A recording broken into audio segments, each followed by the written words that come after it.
for now, yung fourth point po natin is on monetary graft and kickbacks. And may I call on Vice Mayor Attorney Harold Respicio to discuss this. Yeah, buddy! Magandang hapon po sa inyong lahat and thank you so much for coming dito sa aming press con. Ako po si Attorney Harold Respicio, elected Vice Mayor ng Reyna Mercedes Isabela. Ako po ay nagre-representa ng lahat ng Pilipino, lahat ng probinsyano, lahat ng Ilocano, lahat ng Tagaluzon, at lahat ng mga kumukontrang elective official laban sa administrasyon na ito. Dahil hindi totoo ang sinasabi nila na may solid north. Hindi totoo na solid ang mga probinsyano at Ilocano sa kanya. Kasama namin si Javito. Hindi totoo na nakampi nila lahat ng mga naupong opisyal sa ating gobyerno dahil nandito ako, pinapakita ko yan. Kaya ako lumapit dito dahil walang kwenta yung final ng unang impeachment complaint. Kakaunti. Diskarte nila yun para wala nang maayos na umandar na impeachment complaint. Kaya nung nakita ko na yung mga may track record na successful impeachment, mga successful endorser, number one na political lawyer sa ating bansa at napakakapal na papeles at napakakapal na ebidensya, sali ako dyan. Dahil gusto nating matanggal ang ulo ng korupsyon sa ating bansa. At hindi ninyo pwedeng sabihin na purong align sa Duterte ang grupo namin. Dahil ako ay lone wolf lamang, wala akong kakampi. Lahat kinakalaban ko basta masama, kakalabanin kita. Kaya nandito ako para patunayan na merong totoong nangyaring graft and corruption. Ito po ang discussion namin sa aming complaint. Naniniwala ba tayo, meron pa bang doubt na merong malawakang nangyari na nakawan dito sa ating bansa? Inamin na nila, hindi ba? At inamin na rin nila at alam na rin natin na ang grupo nila ang nagnakaw. Si Saldi, si Romualdez, at si BBM. Ang problema na lang ngayon ay nagtuturuan sila! Ngayon, kung nasa korte tayo ngayon, ang question na lang ay yung credibility. Ang credibility ba ni Saldi versus yung credibility ni BBM? Ngayon, ano ang credibility ni Saldi? Pinento niya na lahat yung modus. Yung unprogrammed appropriations, yun ang paraan. Ang pagnanakaw sa budget ng PhilHealth. Nagkasakit si Congressman Jing Paras. Hindi na siya makakakuha ng benefits sa PhilHealth. Yung aking bangko kapag nabankrupt, wala na akong makukuhang pera dahil kinuha na nila yung pera sa PDIC. Kwento na ni Saldi lahat ng kanilang paraan specific. Nagde-deliver ng mali-maleta sa Malacanang, sa Cold Park, 2 billion. Ayun no, ang daming pera, bilyong-bilyong salapi ang dinideliver amongst them. Yun yung isang side ng credibility. Ngayon, tingnan natin yung isang side ng credibility. Anong sagot? AI. AI daw. Kung ikaw ang husgado, sino ang paniniwalaan mo? Yung kasama sa conspiracy na tinuturo nila ang bawat isa o yung nagpapalusot na mastermind? Alam na yan.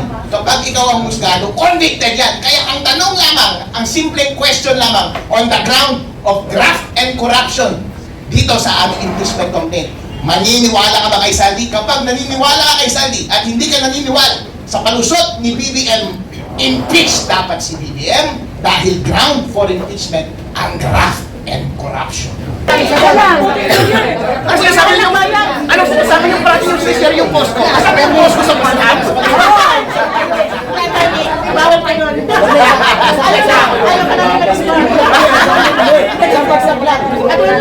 Ano masasabi mo yung kasabi ng mga Marcos vlogger na si BBM daw ang bayani sa pagpulgar ng mga korupsyon? Sabi po yan ng mga Marcos vlogger. Hindi siya bayani dahil isa siya sa mga corrupt na nagnakaw ng pera ng taong bayan. Kami mga Ilocano, isinusukan na namin siya. Pero sa totoo lang, namin siya in the beginning. Pero sa totoo, meron kang girlfriend at niloloko ka niya.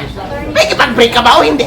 Lahat ng mga Ilocano nakipag-break na kami sa kanya at itinatakwil na namin siya. Ayaw na namin siyang maging leader. Ano na ba? Ang mga lang niya sa mga hindi kayo sumabay ng Monday na file at bakit ngayong araw lang? Nakaon ba yan? Eh, siyempre dahil Tayo na una kasi. Yun ang mga napaghandaan ba natin yung ginagawa nila na pinunahan tayo para i-technical yung mga pag-file natin at maharap? dinidget kami. Yung nag-file ng Monday, hindi magaling kaya mabilis gumawa. Kung bulok talaga ang complaint mo at mahina kang abogado, hindi ka marunong mag-attach ng mga dokumento, ebidensya, ng maayos na videos at mga proof ng iyong mga allegation. Ang bilis mo talaga gumawa. Pero wala kang kwentang abogado. Ang isang abogado na magaling, matagal mag-prepara para high quality assure ang impeachment. Kaya nag-file kami agad-agad this week at medyo natagalan ng ilang araw. Yung difference ng several days between filing ng Monday at yung file namin kahapon, ang laking difference ng quality. Nakita nyo naman, maleta versus sa ilang days na tingnan ng Monday.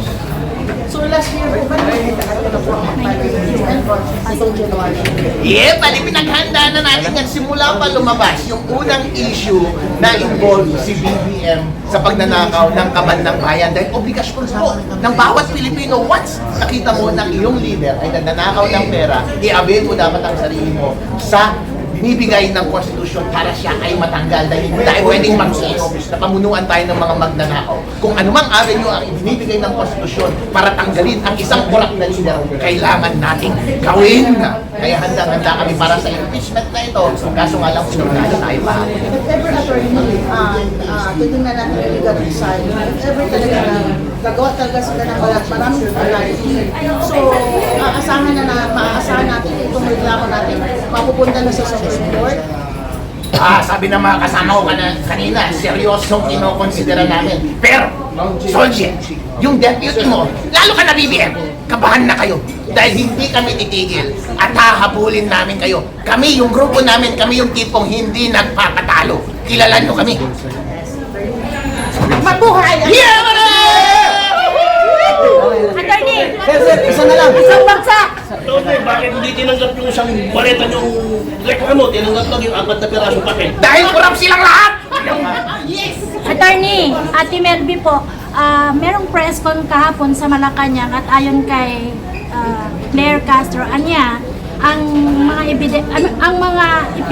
inapila nyo daw po ay story weaving. Ano po yung reaction mo doon? Story weaving, sila actual na dinemonstrate na nila video, live, exclusive! Mula sa camera ng isa sa mga complainant, sila na mismo ang nag-demo ng kanilang kasamaan at kakurapan at mga katiwalian malinaw sa House Rules, sa Constitution na dapat tanggapin as a matter of course, ministerial duty ng Secretary General's Office ng House of Representatives na tanggapin ang complaint for impeachment against kay BBM. Bakit hindi mo tinanggap? Wala kang dahilan. Ang sinabi lang, wala daw siyang authority. Idol ang authority mo. Nasa batas. Baka yung stamp attorney, dala-dala niya. Yung secretary niya. Dala-dala sa bakasyon, attorney. Walang yemo. Yeah, Attorney! Isa pa, Attorney! Attorney, yes po! Dali isa pa! Attorney, sa tingin po ninyo, may patutunguhan kaya ang ginagawang pagdinig dyan sa Blue Ribbon Committee na pinamumunuan ni Senator Ping Lacson? Merong patutunguhan hanggat hindi tayo sumusuko. Tandaan natin mga kababayan, ang kapangyarihan sa ating lipunan ay nasa sa atin lamang. Kaya huwag tayong tumigil na magsalita at isiwalat ang kanilang kabulukan para maudyokan ang ating mga representatives sa Senado, sa Congress at sa mga nag-occupy ng ating mga public office na sundin kung ano ang gusto natin. Kapag once tumahimik tayo, hindi na rin aandar yung Blue Ribbon. Hindi na rin paandarin ng impeachment. Pero kapag sabay-sabay tayong sumigaw na dapat managot ang lahat ng nagnanakaw sa ating bansa, mapipilitan silang sundin tayo at dinggin ang ating damdamin dahil yan ang obligasyon nila sa atin. Message lang po kay BBM! BBM, I love you, Marie, but get out! I love you pa rin, but get out! Get out! I love you pa rin, but get out! Magdagdag lang ako, no? Hindi lang graft and corruption. Yung pagtanggap ng 2 billion per month SOP or 57 billion na kickbacks, allegedly, na diniliver ni Saldi ko sa kanya, kay President Marcos Jr., the respondent in our impeachment complaint, yan po ay violation ng Constitution, culpable violation. I'm referring to Article 7, Section 13. Bawal ang conflict of interest. Bawal kumuha ng kickbacks. Bawal tumanggap ng regalo sa mga transaksyon sa gobyerno. Saan ba galing itong 57 billion or 2 billion per month? Sa mga kontraktor po ito na may transaction sa gobyerno. Yan ang culpable violation of the Constitution of the President aside from Republic Act 3019, anti-graft law.